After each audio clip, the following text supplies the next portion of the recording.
よく知ってて、それでここを講義させていただいてる。そうなんですか。でもよく使って、お昼も来てます。全く一緒。もう全部一緒です。こっちの美味しいのが分かる。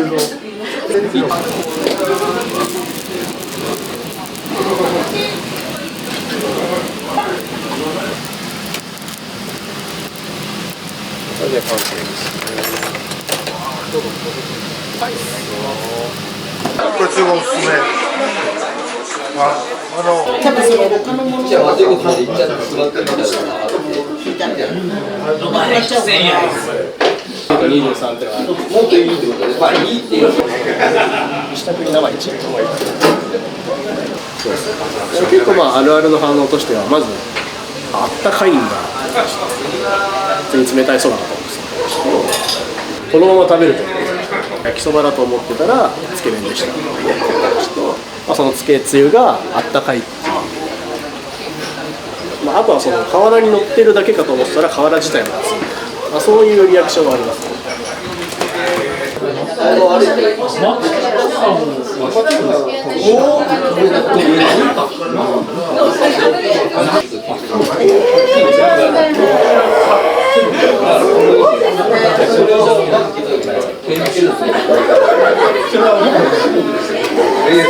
それがもう一台。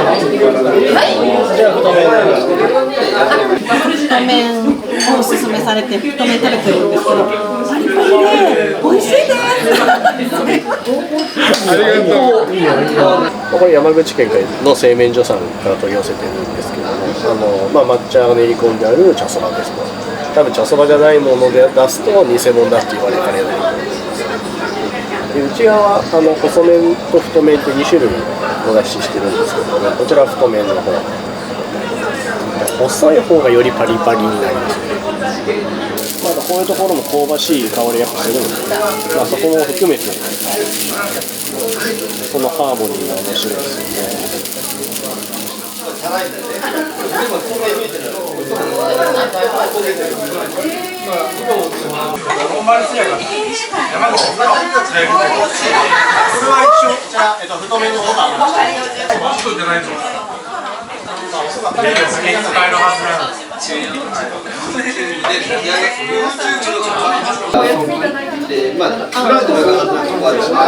なんかレモン入れた香りね。レモンがやっぱ効いてるんです。レモンはぜひ入れてほしいです。香りとかもう酸味をもろに出してもらうっていう形で、一番上からもうつゆにボトンって落としちゃうのをおすすめしてます。全部美味しかったです。あと日本酒も私たちに結局何種類だ？8種類ぐらいの。ああ、美味しい。めちゃめちゃ美味しい。こんなに。ね。すみません。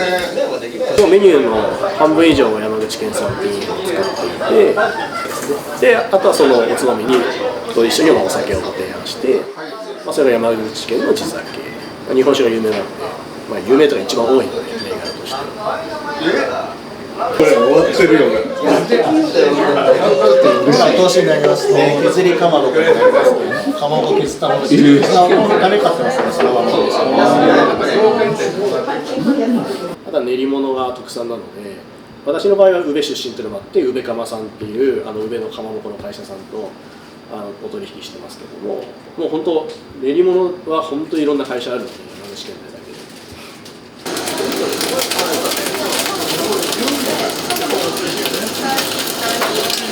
からに対してのちょっと気をつけた方がいいです。なんかそういう素質があるわけじゃなくて、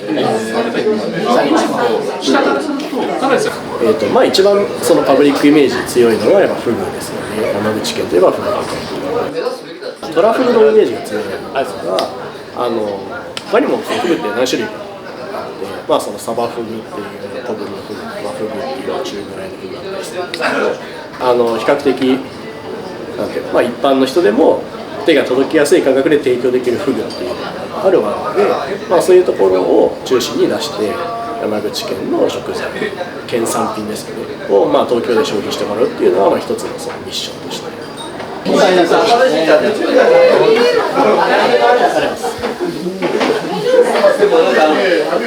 バターと塩コショウでついてる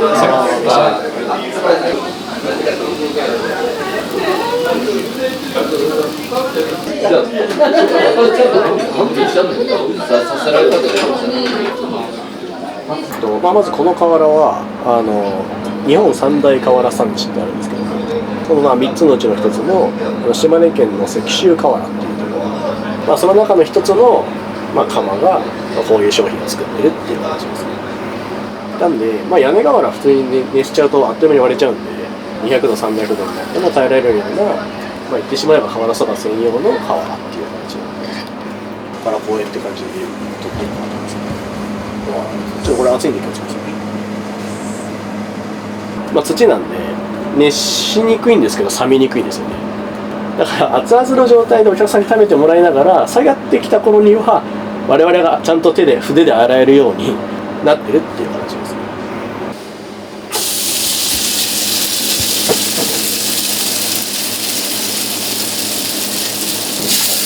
まあでも多分風味出ると思いますね、やっぱり。私はもう大好きです。私4人兄弟なんですけど、みんな好きですよ、うちは。今日晩飯何にする？カレーカツ丼、瓦そば。まあ茹でるときはホットプレートなんですけど。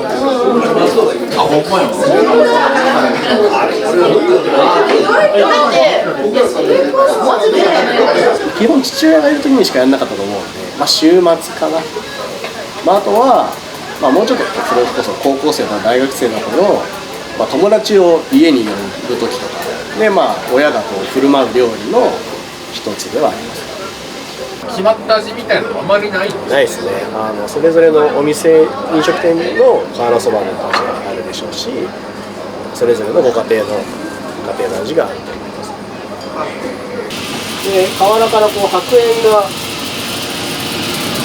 上がってな、まあ、これいい感じだな。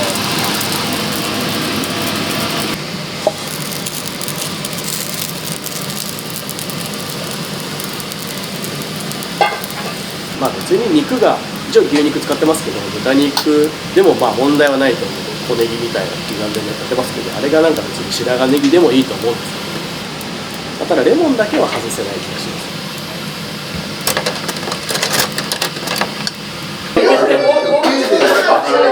10月から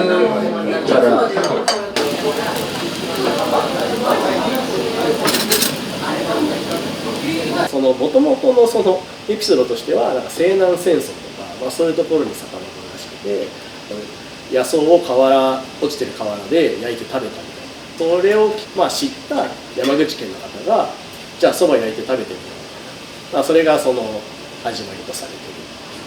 なので下関なので、ほんと福岡の方とかは馴染みありますけど、逆に山口県の中でも広島寄りの柳井とか岩国とかあっちの方の人は意外と馴染みなかったりする。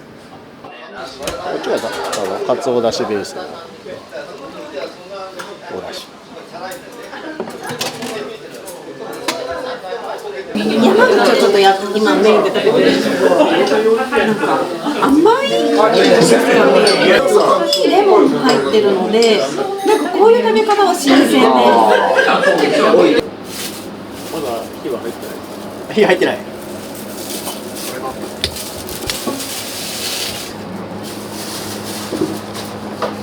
これみりんしか入ってないですね。でこれからちょっとアルコールを飛ばすのに火にかけます。秘伝のみりん以外の何物がこうブレンドされてますね。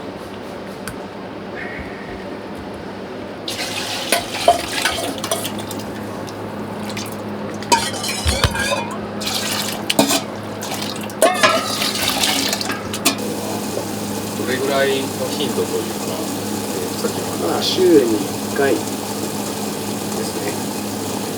そうですね、長州萩和とかこの辺のがいいかもしれないですね。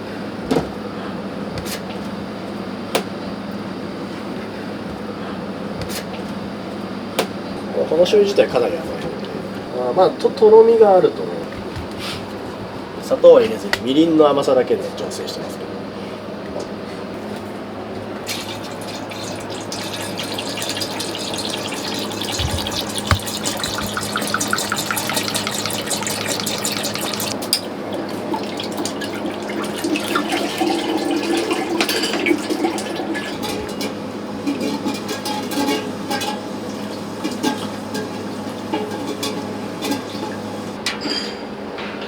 どうですかね、80度ぐらい、その沸騰する前のまで1回加熱はしちゃいますね。オーソドックスですね。甘い醤油で作ってるっていうのが最大の特徴ですよね。出来上がって寝かせた方が角が取れるっていうふうに言われてるので、まあもともとまろやかな醤油ではありますけど、一応1週間ぐらいは寝かしてっていうような形をやってます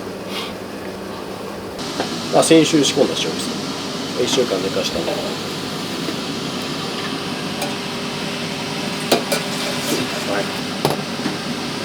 い。まあみりんとかも入った分よりとろみやすいと思います。こっちがかつおだしベースのおだし。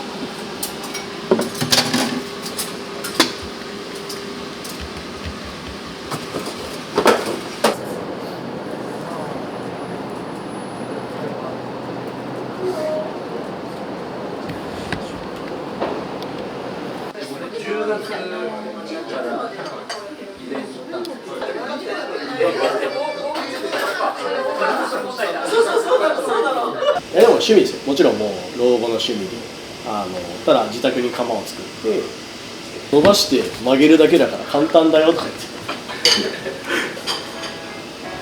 て。創業は2016年なので、まあ8年前ぐらいです。これまでは普通に会社員でIT の仕事してたんですけど、大学卒業して IT の仕事はして8年半で、今蕎麦屋やって8年ぐらいなので、今ちょうど半々ぐらいです。もともとその就職する前から学生時代からいつか瓦蕎麦屋をやりたいなっていうのがあったので、親父が作った瓦蕎麦しか食べたことないんですよ。外であそこのお店の瓦蕎麦美味しいとかいうふうに思って瓦蕎麦が始めたわけじゃなくて、父親が家で作ってくれた瓦蕎麦を、東京で出そうみたいな。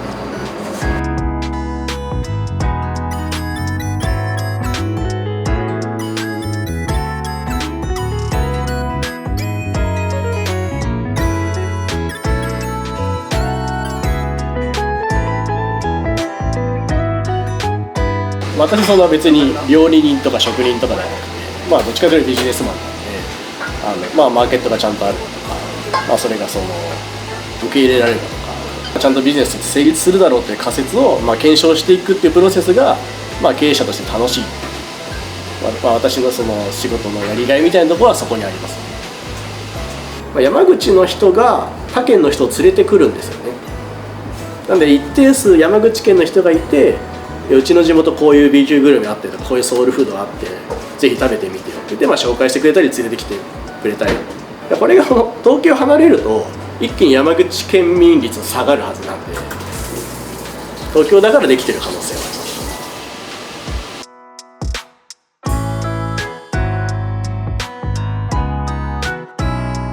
全部本丸製薬。これ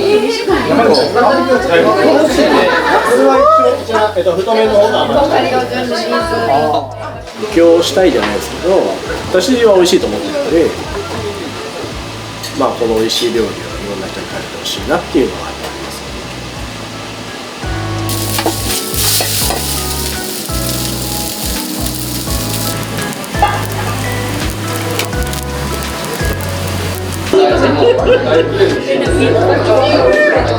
じゃん。